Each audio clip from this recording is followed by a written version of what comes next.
Why, good morning, Minnesota Vikings fans. Jacob.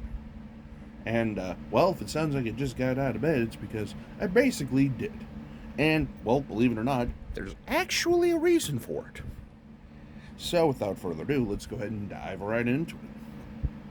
So, yeah, the reason why I decided to film this pretty much right after I woke up at about 8:15 in the morning Central Standard Time is because, well, for week 4 of the 2025 NFL season, and ironically enough, also week 5 of the NFL 2025 season. We will dive into that one next week, but yeah, week 4, we take on the Pittsburgh Steelers in Dublin with about an 8:30 a.m. kickoff.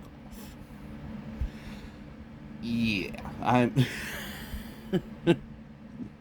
not the biggest fan of that in the world, I'm not going to lie, especially because I, well, work on Sundays, so granted, I'll only miss probably up till the end of the first quarter, give or take. I think it just depends on how fast the game goes and stuff like that, but yeah. We are finally here, Minnesota Vikings fans. The first real test on our schedule, mainly because of the schedule. Let's be honest here. Because again, anytime you have to go overseas is not easy. Or fun for that matter. Well, it could be fun, I guess. But anyway, regardless, it usually throws off a lot of people's internal clocks, schedules, and just their overall routines. And the Vikings have to do that basically 2 weeks in a row in 2 different countries. But hey, we're finally here. Now we actually get to see what the Minnesota Vikings can actually do against a pretty darn good Pittsburgh Steelers team, all things considered. They're currently 2-1 going into the Dublin game. Aaron Rodgers hasn't looked like a world beater, but I mean, come on, Vikings fans. We know Aaron Rodgers. He can pull out a vintage moment pretty much anytime, anywhere. Or he could lay one of the biggest stinkers of all time. Because again, we've seen it for the better part of probably, about 12, 13 years or so. At least. But yeah. Alrighty, well, I suppose let's go ahead and kind of break down some thoughts and opinions here. Well, probably the big elephant in the room this week is Carson Wentz. That's right, ladies and gentlemen. Coming off of a pretty solid performance in what turned out to be the bludgeoning of one Cincinnati Bengals. I mean, that defensive effort last week, man, if we can even get 75% of that effort, we're going to waltz through Pittsburgh pretty easily, in my opinion. But let's not get ahead of ourselves because, yeah. So Carson Wentz, you're going up against a pretty solid defense.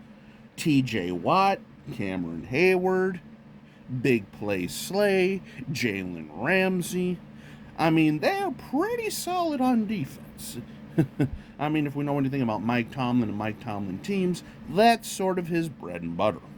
But you could still get them, though. And I feel like the Vikings are equipped to do that because, again, I feel like this game is going to be another Jordan Mason running extravaganza class. Because last week, again, he ran, I believe, 16 times for $116 and 2 touchdowns.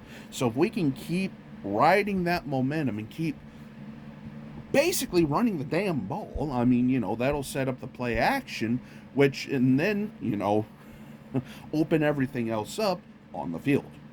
As well as, he's back. That's right, ladies and gentlemen. Jordan Addison has officially, served his suspension. So, yeah.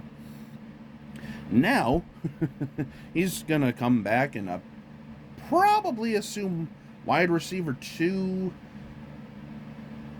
Well, hopefully this week, but if not, maybe next week. I guess it just kind of depends on how fast he can readjust and get back into the system.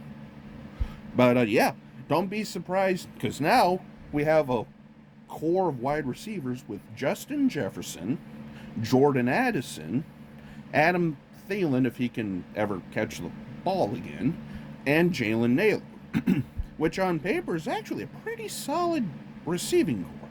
But again, can Adam Thielen catch the damn ball? So, that's basically been his biggest bugaboo over these last couple of weeks, is just he can't seem to hang on to the damn ball. Like, it just either bounces out of his hands or whatnot. But, I mean, it is what it is at the end of the day, though. He's definitely not getting any younger, but maybe moving him back into like a wide receiver role, like a slot role, will kind of help, just get his hands back underneath him. Because again, it's only week 4. I mean, I'm not, saying that this was a bad decision. No, I mean, I still think this will work out. Especially now that he doesn't have to be the guy. So, and also, keep improving, Jalen Naylor. You've actually looked pretty damn solid this year. So if you can keep this up, I mean, that'll be a pretty nasty receiver core. And then you add Josh Oliver and TJ Hawkinson, who are starting to get acclimated into the offense. Christian Darisaul's back. Ryan Kelly is either going to be back or probably will be back next week. I'm not 100% sure how his concussion protocol is going. So, but anyway, now to flip it over onto Zay defense.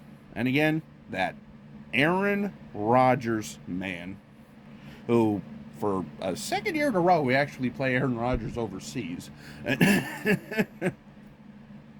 Yeah, it's kind of interesting how that worked out, isn't it? But anyway, regardless, going back to that, again, we all know what Aaron Rodgers can do. Is he the same guy he was 15 years ago? And no. Is he the same guy he was even 8 years ago? And no. Is he the same guy that was an MVP candidate? No. But that doesn't mean he forgot how to play quarterback. And he has DK Metcalf, who is looking like DK Metcalf. So the secondary is going to have a lot of things that they're going to have to keep an eye on, as well as Jonnu Smith and Pat Freiermuth at the tight end position. In my opinion, those are the 3 main weapons we have to keep an eye on. And they do have some speedier receivers, like Calvin Austin has really been stepping up pretty big for them. And that running game just hasn't really been there. And then we have Caleb Johnson from Iowa. Oof. Not helping the Hawkeyes look good there, buddy. I mean, with that brain-dead moment of just not going after the kickoff. And, like, basic fundamentals there. But, again, I don't know. I've never fielded a kick. I've never fielded a punt in the NFL, so, but whatever, It is what it is. But, yeah, in my opinion, the defense, the run defense, has been pretty solid. Pass defense is still a little sketchy at times. But, I mean, at the end of the day, though, I feel like our defense still matches up pretty well with their offense. And I'll be curious to see, though, because apparently Van Ginkel is back on the injury report with a neck injury. Now, I don't know if that's anything. I don't know if it's just basically their version of a rest day or whatnot, but yeah, that's going to be another thing to keep an eye on. So, but yeah, the key there too is, can Jonathan Grenard finally have his going off game? I mean, he's so close, because if we can get that pass rush ramped up, I mean, we know the Brian Flores Hellfire defense, what they can do. I mean, heck, Van Ginkel's pick 6 last year in London, I believe, against when he was with the Jets, is still one of the best plays of last year. And, well, also, I am going to mention special teams this week because, again, a lot of times in these international games I've noticed, I don't know if it's going to be the same in Dublin, but I know at least for the London games, it feels like field goals